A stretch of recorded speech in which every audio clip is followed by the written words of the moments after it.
ಶ್ರೀಕೃಷ್ಣನ ಬಗ್ಗೆ ಹೇಳುವುದಾದರೆ, ಶ್ರೀಕೃಷ್ಣನಿಗೆ 16,108 ಹೆಂಡತಿಯರು ಎಂದು ಅನೇಕರು ಮಾತನಾಡುತ್ತಾರೆ.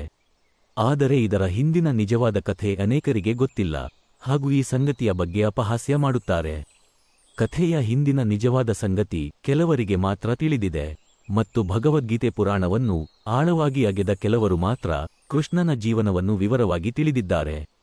ಶ್ರೀಕೃಷ್ಣನು ದ್ವಾರಕೆಯಲ್ಲಿ ಯಾದವರ ಕುಲದ ಮುಖ್ಯಸ್ಥನಾಗಿದ್ದನು ಮತ್ತು ಯಾದವರಿಗೆ ರಾಜರಿಲ್ಲ. ಪ್ರಜ್ಯೋತಿಷಪುರವನ್ನು ಒಮ್ಮೆ ನರಕ ಎಂಬ ಅತ್ಯಂತ ಶಕ್ತಿಶಾಲಿ ಅಸುರ ರಾಜನು ಆಳುತ್ತಿದ್ದನು.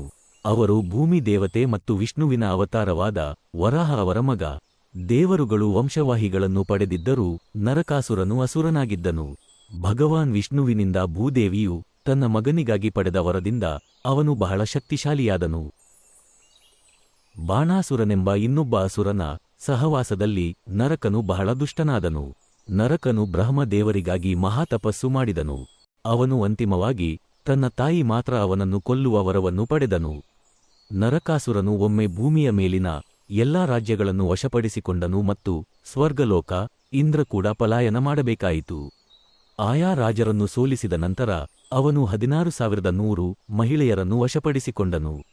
ಅದಿತಿ ದೇವಿಯು ಸಹಾಯಕ್ಕಾಗಿ ಸತ್ಯಭಾಮಿಯನ್ನು ಸಂಪರ್ಕಿಸಿದಳು. ಸ್ತ್ರೀಯರೊಡನೆ ನರಕನ ವರ್ತನೆಯನ್ನು ಕೇಳಿ ಸತ್ಯಭಾಮಿಯು ಕೋಪಗೊಂಡಳು.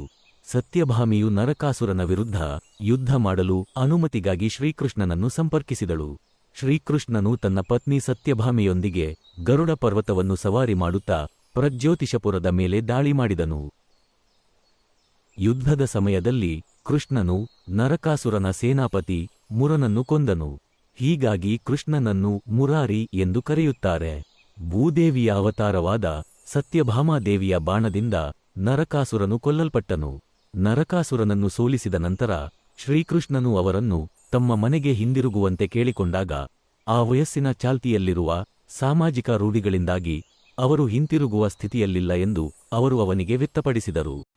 ಸಮಾಜವು ಇನ್ನೊಬ್ಬ ವ್ಯಕ್ತಿಯಿಂದ ವಶಪಡಿಸಿಕೊಂಡವರನ್ನು ಹಿಂದಕ್ಕೆ ತೆಗೆದುಕೊಳ್ಳುವುದಿಲ್ಲ ಎಂದು ಅವರು ತಿಳಿದಿದ್ದರು ಮತ್ತು ಆದ್ದರಿಂದ ಅವರು ರಾಕ್ಷಸನಿಂದ ಸೆರೆಹಿಡಿಯಲ್ಪಟ್ಟ ಕಾರಣ ಅವರು ಅಪವಿತ್ರರಾಗುತ್ತಾರೆ ಮತ್ತು ವೇಶ್ಯೆಯಾಗುವುದು ಅಥವಾ ಆತ್ಮಹತ್ಯೆ ಮಾಡಿಕೊಳ್ಳುವುದು ಕೇವಲ 2 ಆಯ್ಕೆಗಳನ್ನು ಮಾತ್ರ ಉಳಿಸಿಕೊಂಡರು.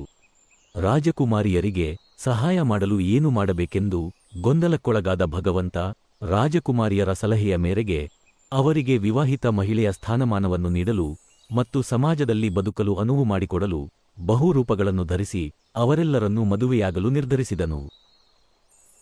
ಅವರು ಪ್ರತಿಯೊಬ್ಬರೊಂದಿಗೂ ವಾಸಿಸಲು ಸಾಧ್ಯವಾಗದ ಕಾರಣ ಅವರು ತಮ್ಮ 8 ಪತಿಗಳಂತೆ ಅವರೆಲ್ಲರನ್ನೂ ಪರಿಗಣಿಸಲು ಪ್ರತಿ ರಾಜಕುಮಾರಿಗೆ ಒಂದರಂತೆ 16,000ಕ್ಕೂ ಹೆಚ್ಚು ರೂಪಗಳನ್ನು ರಚಿಸಿದರು. ಆದ್ದರಿಂದ ಅವರ ಗೌರವವನ್ನು ಪುನಃಸ್ಥಾಪಿಸಲು ಮತ್ತು ರಾಣಿಯಾಗಿ ಸಮಾಜದಲ್ಲಿ ಅವರ ಸ್ಥಾನಮಾನವನ್ನು ಹೆಚ್ಚಿಸಲು ಶ್ರೀಕೃಷ್ಣ ಅವರನ್ನು ವಿವಾಹವಾದರು. ಅವನ ಕ್ರಿಯೆಗಳಲ್ಲಿ ಉದಾತ್ತತೆ ಇದೆ, ಆದ್ದರಿಂದ ಅವನಿಗೆ 16,100 ಹೆಚ್ಚುವರಿ ಹೆಂಡತಿಯರು ಇದ್ದರು. ಹೀಗೆ ಶ್ರೀಕೃಷ್ಣನಿಗೆ ಒಟ್ಟು 16,108 ಪತ್ನಿಯರಿದ್ದರು. ಧನ್ಯವಾದಗಳು. ಮತ್ತಷ್ಟು ಇಂಟರೆಸ್ಟಿಂಗ್ ಕಥೆಗಳನ್ನ ನಿಮ್ಮೊಂದಿಗೆ ಹಂಚಿಕೊಳ್ಳುತ್ತೇನೆ. ನೀವು ಇನ್ನೂ ನಮ್ಮ ಚಾನೆಲ್ನ ಸಬ್ಸ್ಕ್ರೈಬ್ ಮಾಡಿಲ್ಲ ಅಂದ್ರೆ ದಯವಿಟ್ಟು ಸಬ್ಸ್ಕ್ರೈಬ್ ಮಾಡಿ ಹಾಗೂ ಬೆಲ್ ಐಕಾನ್ನ ಕ್ಲಿಕ್ ಮಾಡಿ. ಈ ವಿಡಿಯೋಗೆ ಒಂದು ಲೈಕ್ ಕೊಟ್ಟು ನಿಮ್ಮ ಸ್ನೇಹಿತರೊಂದಿಗೆ ಈ ವಿಡಿಯೋನ ಹಂಚಿಕೊಳ್ಳಿ.